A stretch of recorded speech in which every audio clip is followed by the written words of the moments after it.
Shabbat Shalom. You might be familiar with a play by Ariel Dorfman called Death and the Maiden, which presents an encounter that a former torture victim has with a man whom she believes is her former torturer. It takes place in a country that isn't named. It's very possibly Chile, and the period is shortly after its transition from dictatorship to democracy. The woman had been a political prisoner during the period of the old regime. She was brutally attacked by her captors, who were led by a sadistic doctor whose face she never saw as she was always blindfolded. During repeated acts of rape, the doctor used to play Schubert's String Quartet number 14, which is known as Death and the Maiden, in the background, and hence the play's title. Years later, after the country's transition to democracy, there's a ring one night at the woman's front door. Her husband opens the door to find a man asking for help because his car has broken down nearby. This is 1990 approximately, so certainly a time before cell phones.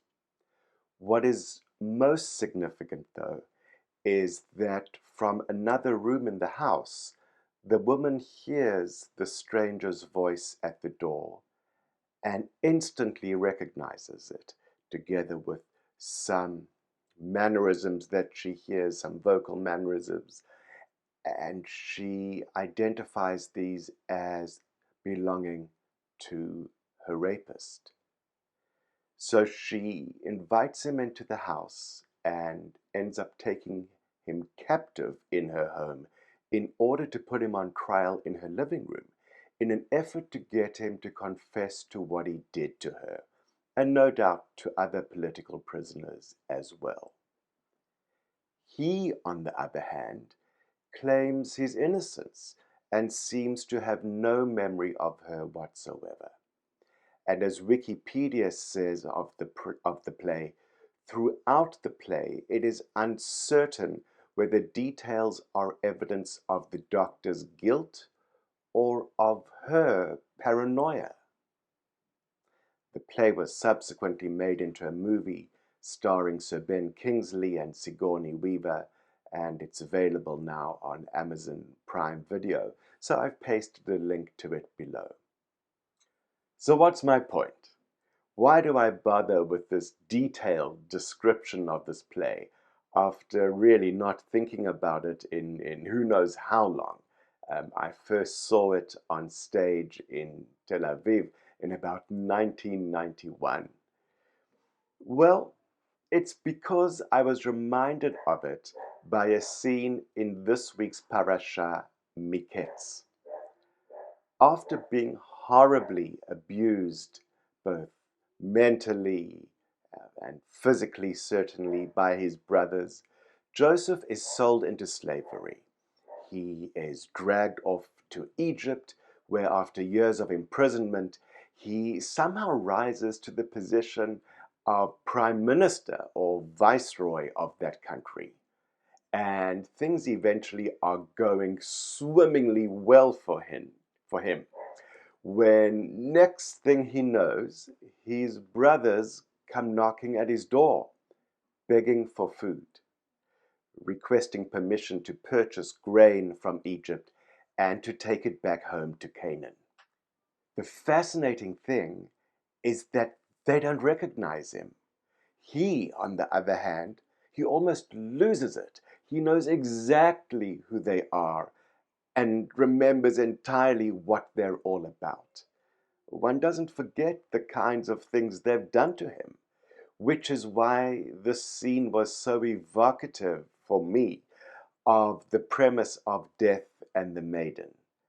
A torturer, someone who is enough of a sociopath as to do the most inhumane things to someone, very often has more than just one victim in their lifetime.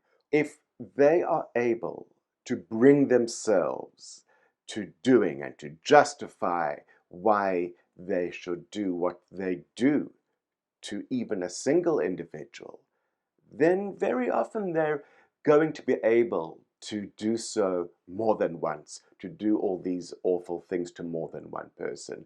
And over a lifetime, or who knows how long of doing such things, the more victims they accumulate, the less likely they are to remember each and every one of them.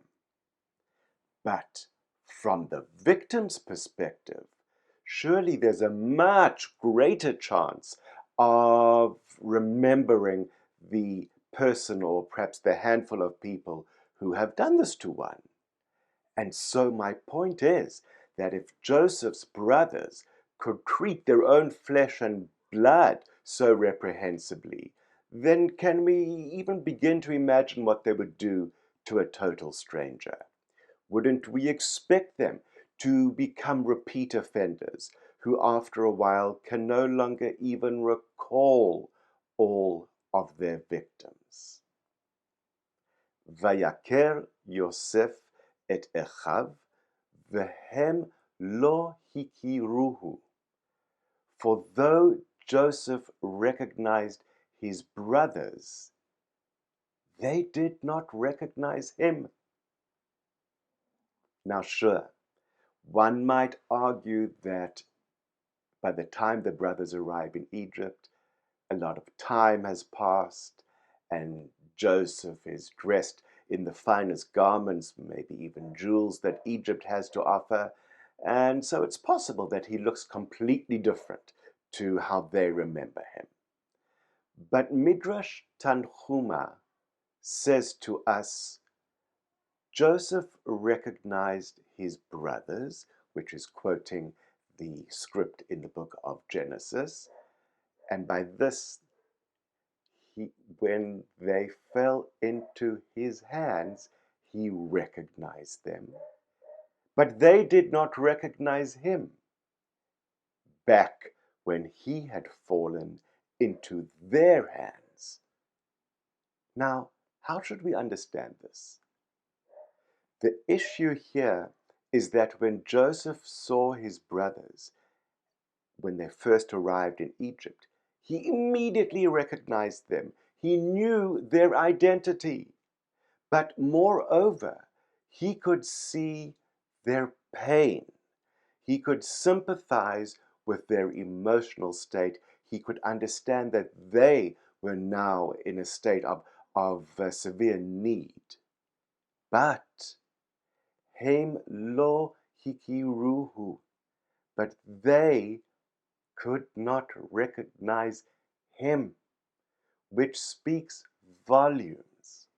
It tells us so much more about what was going on in just that moment, at that instant. It takes us back to another time, to an earlier time, when even though they were looking at him, they could not really see him for who he was. Back when they did those awful things to him, they had no compassion for him at a time when he needed it most of all. Midrash Tanhuma therefore teaches us that way more than my theory, which posits a connection between this encounter and the encounter in Ariel Berger's Death and the Maiden, that way more than one's memory, one's recollection of an individual victim, way more than one's memory failing, possibly because you've had so many victims.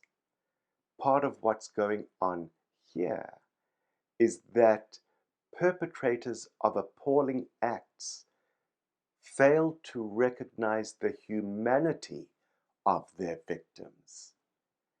And yet, despite this, despite what they do to their victims, they are not necessarily capable of destroying their victims' humanity, of taking their victims' humanity from them, of permanently robbing them of things like resilience, of their capacity for compassion, and of all that makes them holy. Compassion, like most of the greatest gifts we receive from God. Love, the capacity for hope, the capacity for humanity. Compassion, too, is limitless. It's not possible to use it all up, even though sometimes, admittedly, it might feel that way.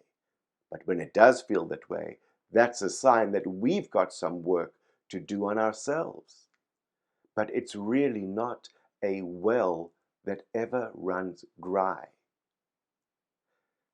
May we always be open to exploring the limitless depths of our own compassion for others.